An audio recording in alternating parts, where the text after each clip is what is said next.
जय माता की दोस्तों, माता रानी की कृपा और आपके पूरे परिवार में सदा सर्वदा बनी रहे। दोस्तों आपका स्वागत है अपने channel my lovely home and garden में।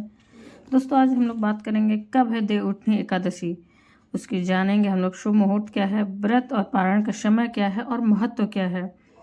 तो दोस्तों देव उठनी एकादशी भगवान विष्णु को प्रसन्न करने के लिए भी बेहद उत्तम मानी जाती है। इस दिन भगवान विष्णु को प्रसन्न करने के लिए कुछ लोग व्रत रखते हैं और पूजा करते हैं। इस दिन सच्ची श्रद्धा और भक्ति भाव से भगवान विष्णु की पूजा करने से सभी मनोकामनाएं पूर्ण होती हैं। दोस्तों ऐसा हमारे धर्म ग्रंथों में वर्णन है और ऐसी हमारी मान्यता है। दोस्तों हर साल कार्तिक मास की शुक्ल पक्ष की एकादशी तिथि को देव उठनी एकादशी मनाई जाती है। देव उठनी एकादशी का दिन श्री हरि विष्णु को समर्पित होता है। इस दिन जगत के पालनहार श्री हरि विष्णु अपने 4 महीने की योग निद्रा के बाद जागते हैं। इसके बाद से ही सभी मांगलिक कार्य प्रारंभ हो जाते हैं। इसके अलावा देव उठनी एकादशी भगवान विष्णु को प्रसन्न करने के लिए बेहद उत्तम दिन माना जाता है। इस दिन भगवान विष्णु को प्रसन्न करने के लिए कुछ लोग व्रत रख लेते हैं और कुछ लोग श्रद्धा और सात्विक भोजन ग्रहण करते हुए शिव पूजा करते हैं। शरीर किसी कारण में साथ नहीं दे रहा दोस्तों, तो आप सात्विक भोजन करते हुए भगवान श्री हरि विष्णु को विधि विधान से पूजन करके उनका आशीर्वाद प्राप्त कर सकते हैं।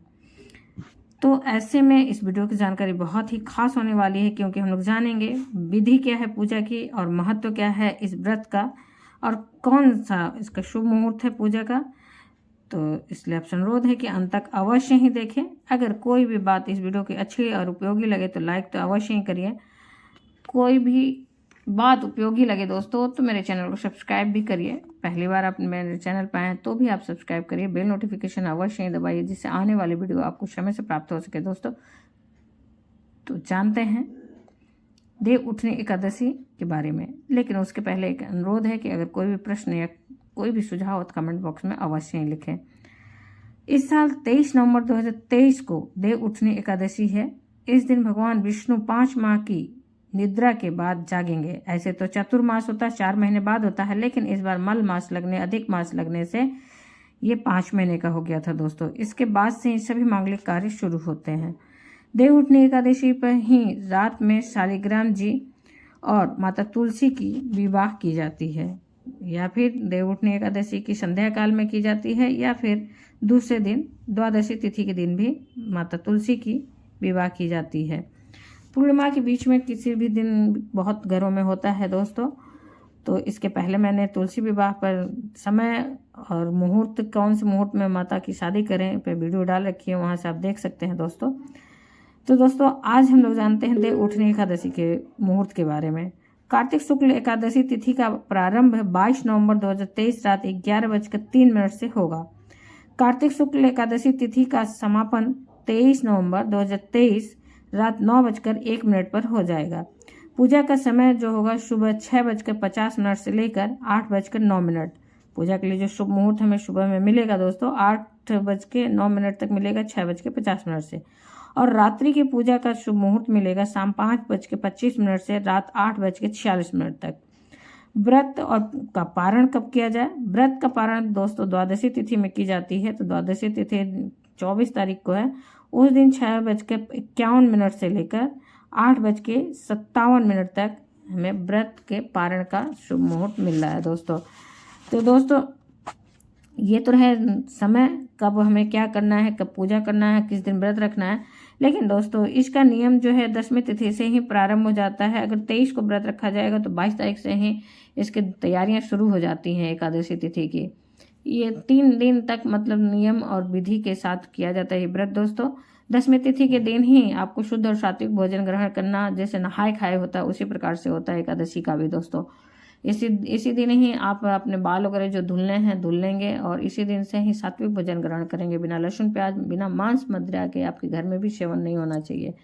साथ ही दोस्तों लहसुन प्याज के साथ साथ कुछ सब्जियां भी वर्जित होती हैं व्रत में, जैसे कि बैंगन हो गए, गोभी हो गए, मूली हो गए, और उसके बाद मसूर की दाल हो गई दोस्तों। बादी वाली चीज़ों के साथ साथ आपको जिनमें कीड़ा होने की संभावना होती है, ऐसी सब्जियां जैसे साग हो गए वर्जित रहती हैं इस व्रत में। इसी व्रत में नहीं दोस्तों, ऐसे कोशिश सभी व्रत में करना चाहिए कि इन सब्जियों का सेवन न करें, क्योंकि जाने अनजाने में इसमें अगर कीड़े के अंडे या कीड़े रह जाते हैं तो जिसे हम लोग खा लेते हैं। तो व्रत करने के पहले इन बातों का विशेष ध्यान रखा जाता है। फिर उसके बाद दोस्तों, सात्विक भोजन के साथ साथ संध्या काल के भोजन के बाद अगर आपको एकादशी व्रत रखना है तो शाम को, दशमी तिथि को शाम को ही आप सूर्य अस्त होने के पहले अगर खाना है तो खा लीजिए, और वरना सूर्य अस्त के बाद से भोजन ग्रहण नहीं किया जाता है। यदि आपको बहुत भूख लगता है तो आप जल या फल संबंधित चीज़ें ले सकते हैं या दूध ले सकते हैं। फिर उसके बाद दोस्तों, दशमी तिथि को ही सहवास नहीं किया जाता, पति पत्नी एक साथ नहीं रहेंगे। उसी दिन आप जमीन पर भूमि शयन करेंगे दोस्तों। उसके बाद एकादशी तिथि की व्रत रखी जाती है, और एकादशी तिथि अपने सामर्थ्य के अनुसार आप निर्जल भी रह सकते हैं, नहीं संभव है तो फलाहार रह सकते हैं, या फिर वो भी संभव नहीं है, शरीर किसी कारणवश नहीं साथ दे रहा है तो आप फलाहार की जगह पे सात्विक भोजन ग्रहण करते हुए व्रत को मतलब संकल्प ले सकते हैं पूजा का। दोस्तों सर्वप्रथम इसके लिए हमें इस दिन पूजा का संकल्प लेना होता है। श्री हरि विष्णु माता लक्ष्मी का ये विशेष दिन होता है, साथ ही तुलसी मैया को भी इस दिन खास करके पूजा जाता है। दोस्तों इस दिन हम लोग जानते हैं पूजा की विधि। देवउठनी एकादशी के दिन ब्रह्म मुहूर्त में स्नान आदि से निवृत्त होने के बाद भगवान विष्णु जी की पूजा करते हुए व्रत का संकल्प लेते हैं। दोस्तों व्रत का संकल्प लेने के लिए अपने हाथ में आप कुछ फूल, कुछ जल और 1 रुपए के सिक्के लेके आप संकल्प धारण करें। एकादशी व्रत के संकल्प में या एकादशी की पूजा में आप विशेष ध्यान रखें कि चावल का इस्तेमाल नहीं करेंगे। दोस्तों ऐसे तो संकल्प धारण करते वक्त हाथ में अक्षत मतलब चावल लिया जाता है, लेकिन एकादशी व्रत के पूजा में चावल का इस्तेमाल नहीं होता है। तो दोस्तों इस दिन जैसे कि दशमी तिथि को भी चावल नहीं खाया जाता है, इस बात का भी आप ध्यान रखिएगा। दशमी से ही चावल वर्जित हो जाता है। फिर उसके बाद दोस्तों संकल्प लेंगे अपने नाम, गोत्र, स्थान, तिथि और अपनी मनोकामना को बोलते हुए, भगवान की प्रीति को प्राप्त करने के लिए बोलते हुए उस सारी सामग्री को क्षमा याचना मांगते हुए भगवान के चरणों में अर्पित कर देते हैं। फिर षोडश विधि से या फिर पंचोपचार विधि से आप पूजन कर सकते हैं। धूप दीप नैवेद्य से भगवान की पूजा करेंगे। भगवान के प्रिय रंग के वस्त्र खुद भी धारण करेंगे, जैसे कि पीला रंग, और भगवान के प्रिय रंग के वस्त्र अगर आपके घर में भगवान की मूर्ति है, विग्रह रूप में है भगवान, तो उन्हें इस दिन गंगा जल में से जल से अभिषेक अवश्य कराएं, पंचामृत अभिषेक अवश्य कराएं। दोस्तों अगर मूर्ति नहीं है, अगर तस्वीर है, तो गंगा जल का छिड़काव करके शुद्धिकरण करके इस बात का ध्यान रखें कि अगर मूर्ति है तो आप जरूर ही उनका अभिषेक कराएं गंगा जल में से जल से और पंचामृत अभिषेक से। इस प्रकार से शुद्धिकरण होने के बाद धूप जलाएं, दीप जलाएं। एक दीप जला के रखें, वो आपके कार्मिक मतलब आप जो भी कार्य करेंगे उसका वो साक्षी होगा। फिर उसके बाद पूजा करते वक्त एक अलग से धूप दीप जला के पूजा करें।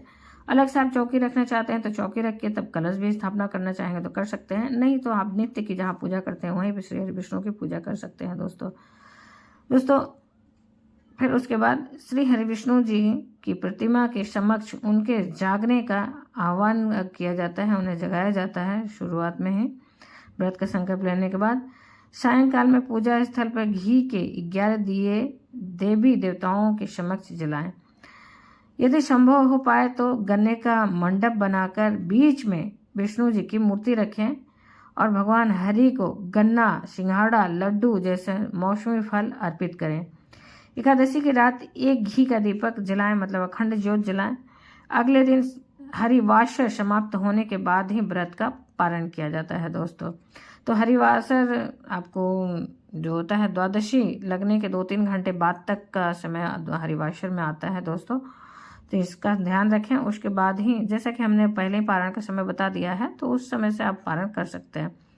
दोस्तों मंडप सजाएं और मंडप में माता तुलसी की भी एक जो गमला है उसे गेरू से रंगे और वहाँ पे स्थापित करें, और उनका आप विधि विधान से जिस तरह से शादी होती है, विवाह होता है, आप धूमधाम से विवाह करवा सकते हैं। इसके लिए आप माता के गमले के पास भगवान की मूर्ति को आप अपने हाथ में लेके फेरे लगा सकते हैं 7 बार, और इस प्रकार से फेरों को संपन्न करके शादी मैया तुलसी और शालिग्राम भगवान की संपन्न की जाती है। अब बात आती है दोस्तों, जिनके यहाँ शालिग्राम नहीं है तो वो कैसे करें, क्या करें। तो दोस्तों, जिनके यहाँ शालिग्राम भगवान नहीं है वो श्री हरि विष्णु के किसी भी स्वरूप की अगर मूर्ति है या प्रतिमा है तो उससे फेरे लगा के विवाह तुलसी मैया की करा सकते हैं। फिर उसके बाद दोस्तों बात आती है कि क्या हर बार तुलसी नहीं लानी चाहिए। दोस्तों, ऐसा कोई ज़रूरी नहीं है कि आप तुलसी हर बार नहीं लाएं। आपके पास जो तुलसी हैं उन्हीं की आप सेवा करें, उन्हीं की पूजा करें। और क्योंकि शहरों में ये संभव नहीं होता कि आप तुलसी लेके आएँ, नई तुलसी लाएं और फिर किसी को उसे दान भी दें। पता नहीं कोई एक्सेप्ट करेगा कि नहीं करेगा, कोई लेगा कि नहीं लेगा, किसके यहाँ आप देने जाएंगे, कौन लगाएगा। बहुत तरह तरह की बातें होती हैं दोस्तों, तो इसलिए इसके लिए परेशान नहीं हो। अगर संभव है तो करें, नहीं संभव है तो जो तुलसी मैया आपके पास हैं उन्हीं की सेवा पूजा करें और उन्हीं की विवाह कराएं दोस्तों। इसके बाद से ही माता को सिंदूर लगने लगता है। ऐसे चतुर्मास में माता तुलसी को सिंदूर नहीं लगता, सिर्फ हल्दी लगती है दोस्तों। फिर आप विधि विधान से सुबह में जब पूजन करेंगे दोस्तों, उस समय तो श्री हरि विष्णु माता लक्ष्मी की पूजा होगी। और भोग प्रसाद लगाएं, लड्डू का भोग लगा सकते हैं। पीले केले का फल जो होता है उसका भोग अवश्य ही लगाएं, केले का भोग अवश्य लगाएं। फिर मौसमी फलों का भोग लगा सकते हैं दोस्तों। साथ में आप भोग प्रसाद लगाने के बाद श्री हरि विष्णु जी की सहस्त्र नाम का जाप अवश्य करें। भगवत गीता का आप पाठ कर सकते हैं, अगर समय है तो विष्णु सहस्त्र नाम का पाठ करें। नहीं संभव है दोस्तों तो आप ओम नमो भगवते वासुदेवाय का जाप करते हुए पूजा संपन्न करें सुबह की, और अंत में आरती जरूर करें और क्षमा याचना जरूर मांगें। फिर उसके बाद दोस्तों कुछ दक्षिणा अवश्य ही चढ़ाएं। किसी भी पूजा के अंतिम में दक्षिणा अवश्य ही चढ़ाना चाहिए। दक्षिणा चढ़ाने से जो भी आपकी कमी बेशी रहती है दोस्तों वो पूर्ण हो जाती है। तो इस बात का ध्यान रखें कि अंत में क्षमा याचना मांगते हुए आप भगवान को दक्षिणा स्वरूप कुछ भी मुद्रा अवश्य चढ़ाएं। इसी प्रकार से व्रत खोलने के पहले, पारण खोलने के पहले आप किसी ब्राह्मण के निमित्त सारी सामग्रियों, दान की सारी सामग्रियों को निकाल लें।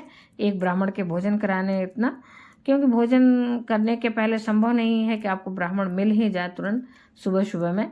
तो इसलिए दान की सामग्री निकाल लें और अपने पारण करें। उसके बाद शुद्ध सात्विक भोजन, और पारण करने के बाद जब आपको समय हो तो किसी योग्य ब्राह्मण को दान दे दें, या ब्राह्मण आपको नहीं मिल रहे हैं तो किसी ज़रूरतमंद गरीब को दान दे सकते हैं इन सामग्रियों को, दान की सामग्रियों को। इस प्रकार से दोस्तों पूजा संपन्न होती है। लेकिन इस बात का भी ध्यान रखिए कि पारण भी आपको सात्विक भोजन से ही करना है, बिना लहसुन प्याज के भोजन से ही करना है। और उसके बाद एकादशी में रात्रि जागरण का खास महत्व होता है, तो जागरण अवश्य करें। दिन के जागरण का भी महत्व होता है, तो इस दिन सोना नहीं चाहिए दोस्तों। वैसे तो किसी भी व्रत में नहीं सोना चाहिए, लेकिन एकादशी में विशेष रूप से होता है कि नहीं सोना चाहिए। यदि संभव नहीं हो पा रहा है, शरीर साथ नहीं दे पा रही है, तो करें ये उपाय कि आप अपने पास तुलसी को पहले से ही रखें। लेकिन इस बात का भी ध्यान रखें कि तुलसी एकादशी के दिन तोड़ी नहीं जाती हैं, और इसी प्रकार से मंगलवार के दिन या रविवार के दिन भी नहीं तोड़ी जाती हैं। इस बात का भी विशेष ध्यान रखें।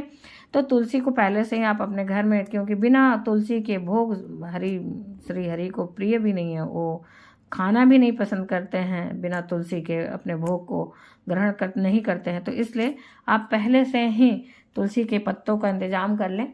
अगर मंगलवार को पड़ रहा है आपका व्रत का दिन, या फिर बुधवार को पड़ रहा है, तो आप इस बात का ध्यान रखें कि आप सोमवार को ही पत्तियां तोड़ लेंगे, क्योंकि मंगलवार को नहीं तोड़ी जाएंगी। 23 तारीख संभवतः बुधवार पड़ रहा है दोस्तों, 21 को पड़ रहा है आपका सोमवार, तो 21 सोमवार है, तो 22 स्वाभाविक है कि मंगलवार होगा, तो मंगलवार को भी नहीं तोड़ना है और एकादशी को भी नहीं तोड़ना है। इसलिए आप 21 को ही सोमवार के दिन तोड़ के पत्तियों को रख लें। तो ये तो रही पूरी जानकारी दोस्तों। उम्मीद करते हैं आपको इस वीडियो की जानकारी बहुत ही अच्छी और उपयोगी लगी होगी। अगर अच्छी और उपयोगी लगी तो लाइक तो अवश्य करिए। आपका एक लाइक हम लोगों को बहुत ही प्रेरणा और उत्साहवर्धन का कार्य करता है दोस्तों। उसी से पता चलता है कि आपको वीडियो उपयोगी लगी। फिर मिलते हैं एक नई जानकारी के साथ नए वीडियो में। तब तक के लिए जय माता की, माता रानी की कृपा और आपके पूरे परिवार सदा और सर्वदा बनी रहे दोस्तों। धन्यवाद दोस्तों, और देव उठनी एकादशी की बहुत सारी शुभकामनाएं आपको दोस्तों।